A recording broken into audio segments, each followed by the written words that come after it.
Hi friends, ఈరోజు మన వీడియోలో ప్రాచీన భారత్కి సంబంధించి అబిరా డైనస్టీ గురించి తెలుసుకుందాం.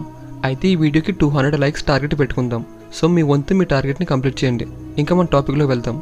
శాతవాహన రాజ్యం క్షీణించిన తర్వాత దక్షిణ భారతదేశంలో రాజకీయ శూన్యత ఏర్పడింది. ఫలితంగా వివిధ చిన్న రాజ్యాలు ఆవిర్భవించాయి. శాతవాహన సామ్రాజ్యం యొక్క చివరి ముఖ్యమైన పాలకుడు పులమావి IV మరణం తర్వాత ఈ సామ్రాజ్యం అనేక ప్రధాన రాజ్యాలుగా విభజించబడింది. గుప్త సామ్రాజ్యానికి చెందిన సముద్రగుప్త చక్రవర్తి అలహాబాద్ స్తూప శాసనంలో అబిరా రాజ్యం గురించి ఉంది. అలానే పతంజలి తన మహాభాష్యంలో అబిరా రాజుల గురించి ప్రస్తావించాడు. అబిరాస్ అనేది భారతదేశంలోని ఆధునిక మహారాష్ట్ర ప్రాంతంలో ఉద్భవించిన పురాతన వంశం.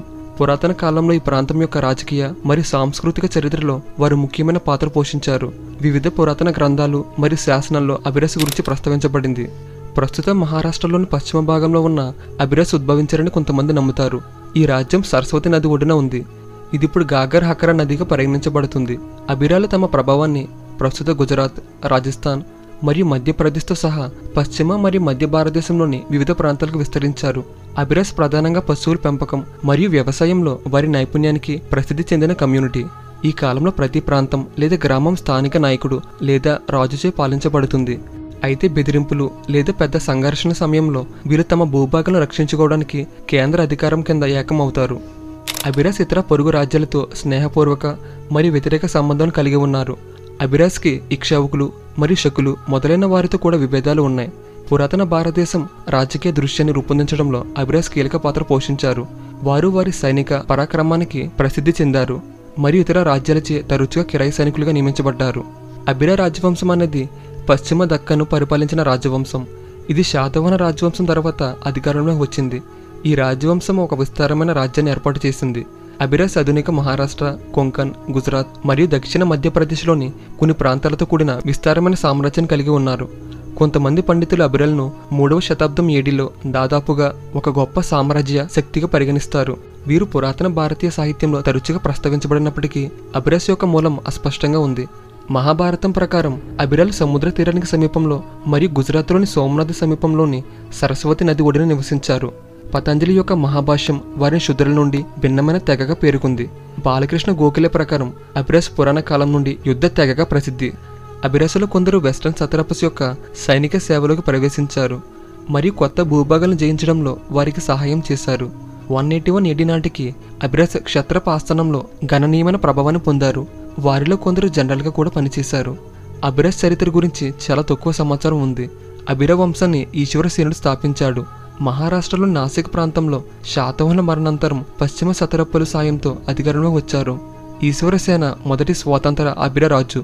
అతను అబిరా శివదత్త మరియు అతని భార్య మత్తరి కుమారుడు. అబిరా ఈశ్వరసేనుడు కాకుండా మత్తరి కుమారుడు అని చెప్పుకునే మరొక రాజు సగసేనుడు. అతను బహుశా ఈశ్వరసేన యొక్క అన్నయ్య అయి ఉండొచ్చు. ఈయన మరణం తర్వాత ఈశ్వరసేన అధికారంలోకి వచ్చాడు. అతను సక సాతకారిణితో గుర్తించబడ్డాడు. ఇతనికి సంబంధించిన నాణేలు ఆంధ్రప్రదేశ్లో కనుగొనబడ్డాయి. కనిహేరి గుహ శాసనం ప్రకారం అతను మహారాష్ట్రను పాలిస్తున్నట్లు తెలుస్తుంది. మరియు ఈయనకి సంబంధించి తెలంగాణలోని పెద్దపల్లి జిల్లా పెద్ద బంకూరులో కొన్ని రాగి నాణేలు కనుగొనబడ్డాయి. అబిరా ఈశ్వరసేన అలియాస్ మహాక్షత్రప ఈశ్వరదత్త పశ్చిమ క్షత్రపను ఓడించాడు.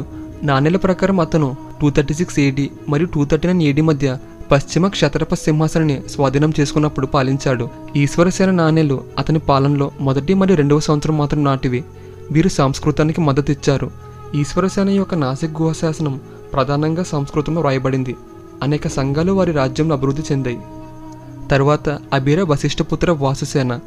అబిరా వశిష్ఠపుత్ర వాసుసేన మరణం తర్వాత అబిరాలు తమ సార్వభౌమాధికారం మరియు సర్వోన్నత హోదాను కోల్పోయారు. అబిరాస్ వారి ప్రాంతాల్లో చాలా వరకు పెరుగుతున్న వాకాటాకులు మరియు కాదంబస్కు చాలా వరకు లొంగిపోయారు. అబిరాలు చివరకు వారి సామంతులైన త్రైకూటులచే భర్తీ చేయబడ్డారు. కానీ అబిరా వంశానికి చెందిన కొంతమంది అనేక చిన్న చిన్న అబిరా నాయకులు మరియు రాజులు 4వ శతాబ్దం వరకు అంటే సుమారుగా 375 AD వరకు వారి పాలన కొనసాగించారు. ఇక్షావుకుల సమకాలీన తెలంగాణ ప్రాంతాన్ని అబిరాలు పాలించారు.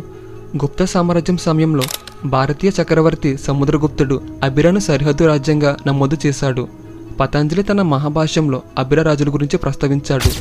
అబిరా నాయకులు శకపాలకులకు సైన్యాధిపతులుగా పనిచేశారు. నాసిక్ మరియు దాని పరిసర ప్రాంతాలను కలిగి ఉన్న పశ్చిమ మహారాష్ట్రను అబిరాస్ పాలించారు. అపరంత, లత, అష్మక మరియు కాందేశ్ వారి ప్రధాన భూభాగంలో నాసిక్ మరియు పరిసర ప్రాంతాల్లో ఉన్నాయి. మహారాష్ట్రలోని అభిరాస్ పురాతన తెగవారు. వారు గొప్ప చరిత్ర కలిగిన వంశం. వారు ప్రధానంగా మత సంబంధమైన సంఘం మరియు రాజకీయ నిర్మాణాన్ని కలిగి ఉన్నారు. ఈ ప్రాంతం యొక్క రాజకీయ, సాంస్కృతిక మరియు భాష అభివృద్ధిపై అభిరాస్ శాశ్వత ప్రభావాన్ని చూపారు. పురాతన గ్రంథాలు మరియు శాసనాల్లో వారి గురించి ఉంది. ఈ వంశానికి చివరి పాలకుడిగా అభిరా వశిష్ఠపుత్ర వాసుసేనతో ఈ సామ్రాజ్యం ముగిసింది. ఇంక ఇది ఫ్రెండ్స్ ఈరోజు వీడియో. ఈ వీడియో మీకు నచ్చినట్టయితే లైక్ చేయండి. నెక్స్ట్ వీడియోలో మళ్ళీ కలుద్దాం.